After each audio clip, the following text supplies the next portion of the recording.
We as a fellowship are a cult by today's standards. We are as cultic as you can get. We're totally weird. We're totally out there. Subnormal Christianity has become normal Christianity. Therefore, we, being simply normal Christians, are now abnormal. We are a cult. The cult of the Nazarene. The cult of Jesus Christ. So be it. I'll wear the moniker. I don't care.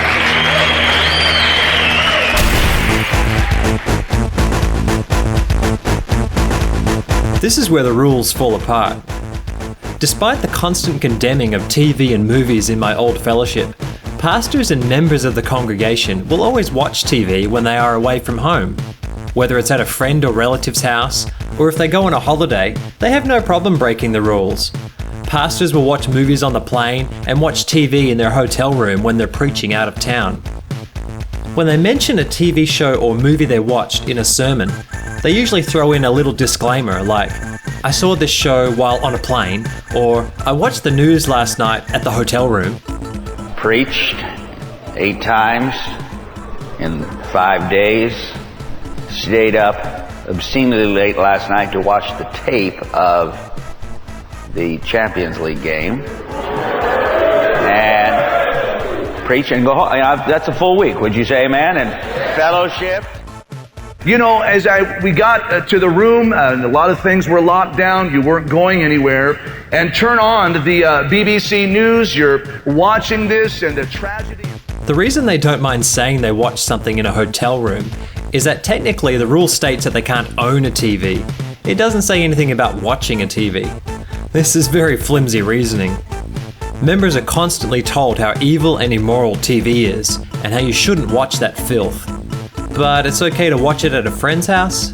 They've done studies on television and they've condemned it. Psychologists, you know, the jury's in, man. The media will destroy people. I got an idea. Why don't we just get the televisions out of our house? Why don't we just say, as Christians, we're not going to attend the cinema. We're boycott, complete abstinence. Oh, abstinence. That's a little radical, isn't it? As a side note, I've heard that the church leaders have now asked pastors to stop referring to TV shows and movies in their sermons. Evidently, some church members were picking up on the hypocrisy. One thing I learned is that when you have church members over for dinner, make sure you turn off the TV or any other device that a show might be playing on, because they will sit there glued to it and you won't get any conversation out of them. All these various rules and toxic beliefs take their toll, especially on church kids.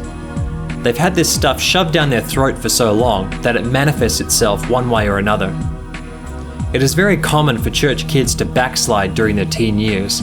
Backslide is a Christian term used to define someone who has turned away from living for God.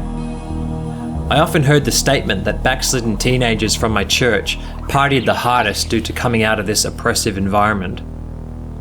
At the opposite end of the scale, other church kids grow up to embrace everything the church stands for. Cutting off friend after friend that leaves the church, becoming extremely judgmental, squandering any hope they had of a career outside of the church group, and infecting others with their toxic beliefs. When members leave the fellowship, they almost always get a TV straight away. Pastors mock them and chalk it up to them being backslidden or lukewarm. I used to agree with them, but then I realised that the reason they got a TV after leaving is because they never agreed with the rule in the first place. While there are undoubtedly some hardcore believers that will not watch TV at all, I came to the conclusion that most members in the church do not agree with the rules.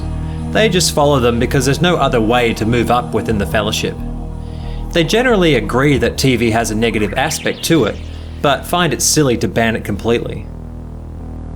Another problem with banning TV is that the line has become so blurred, and television as we know it is changing.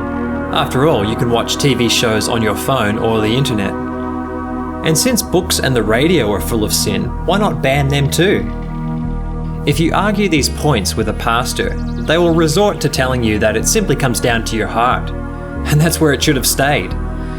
These rules should never have been introduced if it is indeed something each Christian must deal with personally. You know, this is what standards are all about. Standards have to do with the heart.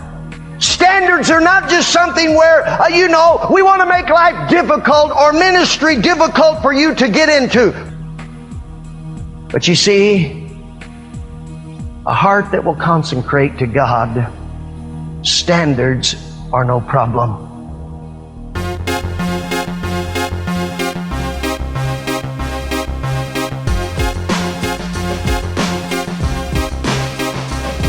Some friends of mine who were in ministry in the church went to a movie one night.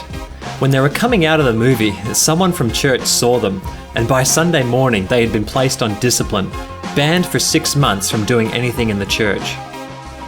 The person that saw them had either intentionally dobbed them in, or had inadvertently blabbed to the wrong person about seeing them at the cinema, and they were busted.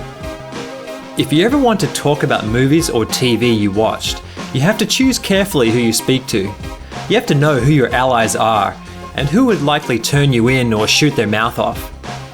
It becomes this crazy cloak and dagger circus, all because of a TV.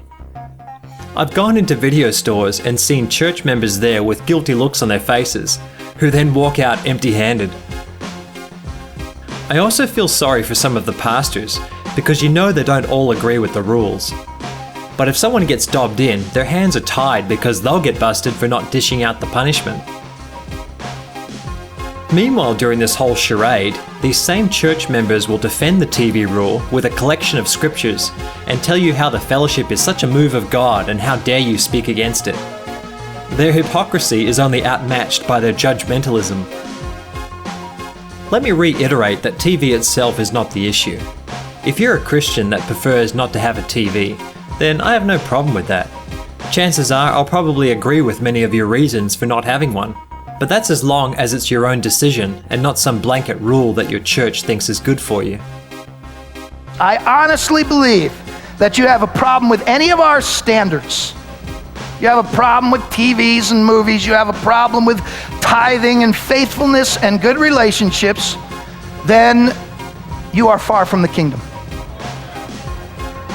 You dare not call yourself a disciple if these things trip you up.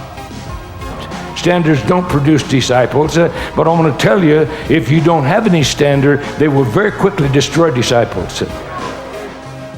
If you're a Christian that has been following these videos, or if you've recently left a Christian group that people would consider cult-like, I would highly recommend reading this book. The authors are Christians, and even if your church is nothing like what I've described, I believe you'll still find this book insightful. Thanks for watching. I've had people that have come to me this week and they've been reading blog sites. I have a prescription for you. Read 3 chapters of the Bible every day and get the hidden manna to eat. Go out and witness to someone and quit reading blog sites you got no business reading. Bring an instant cure.